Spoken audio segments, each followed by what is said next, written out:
Liderar es influir positivamente. Es tener la capacidad de servir a los demás desde el liderazgo. Es crecer haciendo crecer. Esta frase no es mía, ¿eh? Ya me gustaría que fuera mía. Es de una de las personas más brillantes en España, pero yo diría que en el mundo, a la hora de analizar y explicar lo que significa liderar y gestionar organizaciones.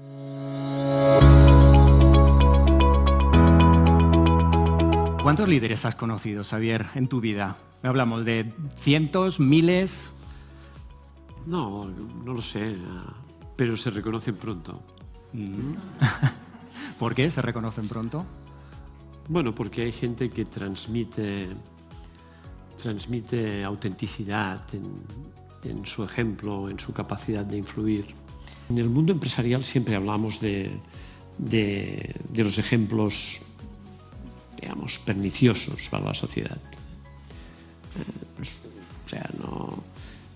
El buen patrón es una buena película y un mal ejemplo. Entonces, no es así, no son los líderes que me encuentro. Me encuentro mucha otra gente que detrás tiene este hilo de autenticidad. Tú lo comentas mucho en tus libros, en tus artículos.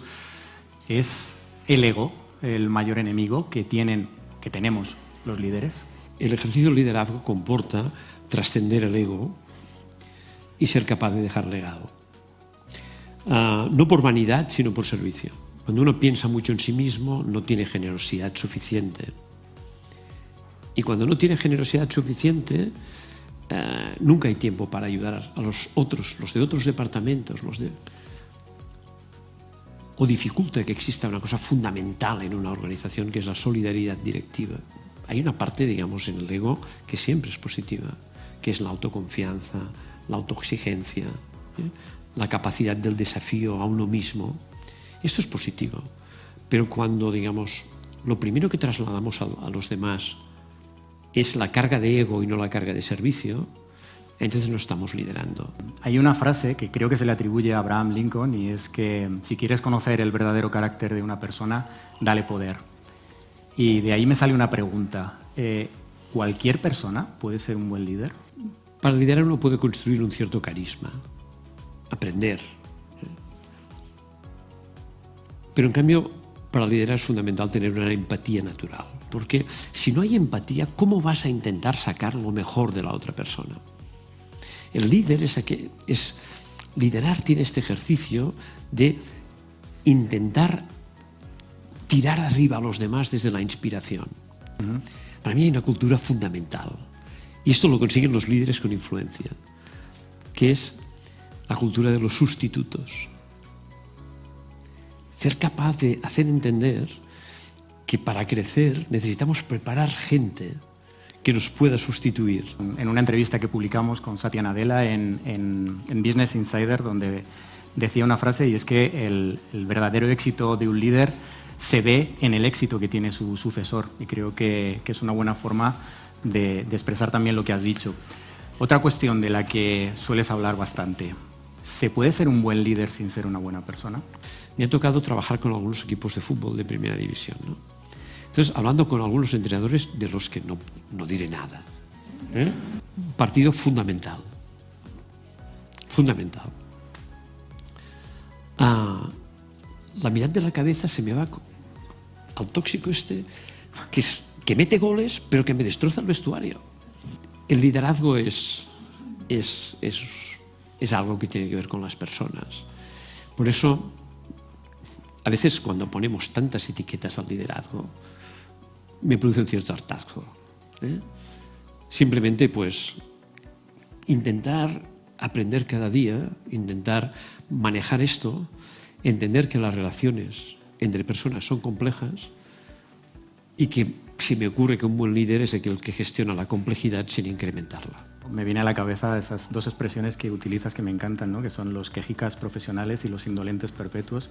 Esos quejicas profesionales que se quejan porque no quieren que le cambien sus problemas, ¿no? Hay gente que milita en la queja. Es una forma de estar, pero no nos sacan de los atolladeros. Entonces, nosotros necesitamos, nunca vamos a tener organizaciones perfectas, ni nosotros somos perfectos. Nunca. En todas las organizaciones en las que he estado, ha habido tres cosas que las he encontrado en todas partes. Una, que hay límites, siempre hay límites. Ya está. Siempre hay límites.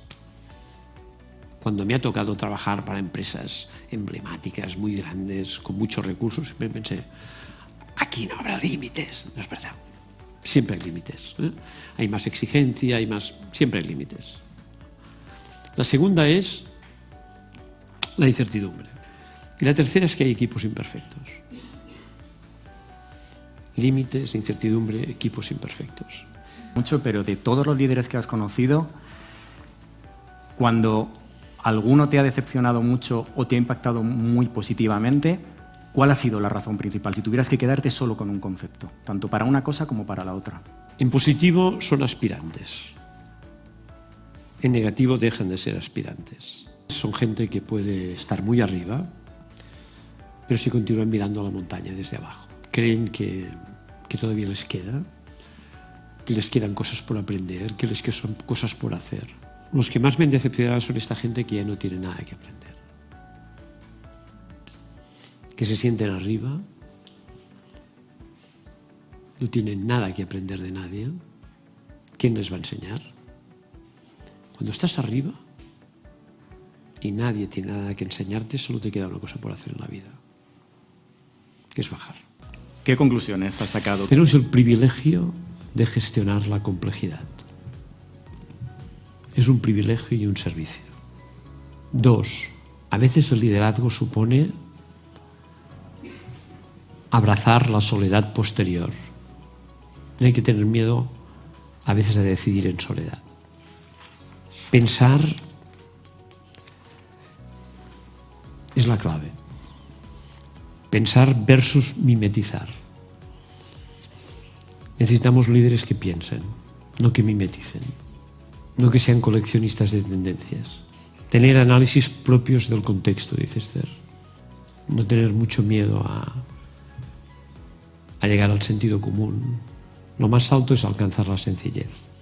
Pensar por qué no nos alcanza con tendencias, con buzzwords y con benchmarking mal hecho, en el que solo pensamos en la buena práctica y no quién la hizo. Un aspecto que me parece clave, cambiando. Es fundamental no cansarse de uno mismo.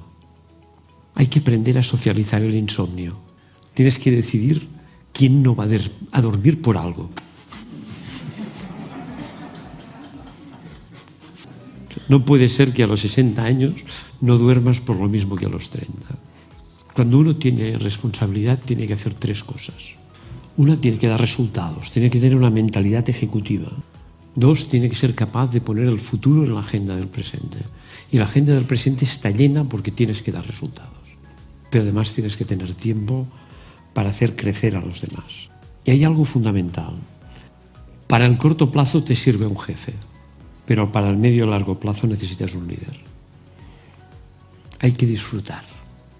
Tienen que vernos disfrutar. Nuestro trabajo no es socializar la amargura. Y os recomiendo el Managing Oneself de Drucker. Aprender a ser CEO de uno mismo. Contrata despacio, despide rápido. Me he acordado del libro de Collins, que hay que leer cada 2 o 3 años. El Good to Great, que hay que leerlo, porque el libro es el mismo, pero tú no. Y dice 3 cosas que siempre me acuerdo, 3 disciplinas prácticas. 1, si tienes dudas a la hora de contratar, no contrates. 2, despide rápido pero con respeto.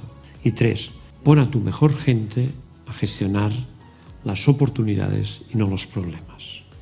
Completamente de acuerdo en la intransigencia con la falta de respeto, porque atenta al alma. Ángel hablaba de compasión. Liderar es balancear la pasión y la compasión. La autenticidad es lo único que nos permite esquivar la mediocridad. Solamente las personas podemos tener conversaciones incómodas, positivas. No me da ningún miedo la inteligencia artificial. Hay un triángulo mágico, que es liderazgo, capacidad de influir, aprender mucho más allá de la formación, es hacer esta síntesis personal de tu trayectoria con nuevos conocimientos, esto es aprender, y dejar legado colectivo y legado personal. hay un día que te vas de una organización o te jubilas y la gente te acaba recordando con una frase. Si tienes mucho talento, con una frase y media. Pero es muy importante que las palabras, el verbo, el tono con el que digan la frase, te puedas reconocer. Nuestro trabajo es proporcionar sentido a las agendas y nuestro objetivo no es ser expertos, es acercarnos humildemente a la sabiduría. Por acabar, no me resisto a preguntarte algo, y lo has comentado, ¿no? Decías, te leía en un artículo recientemente, que algunos líderes directivos te habían invitado a la soledad de sus pensamientos. ¿Qué has descubierto? Gente que es capaz de dudar y tomar decisiones. Los que no dudan es que piensan poco. Muchas gracias.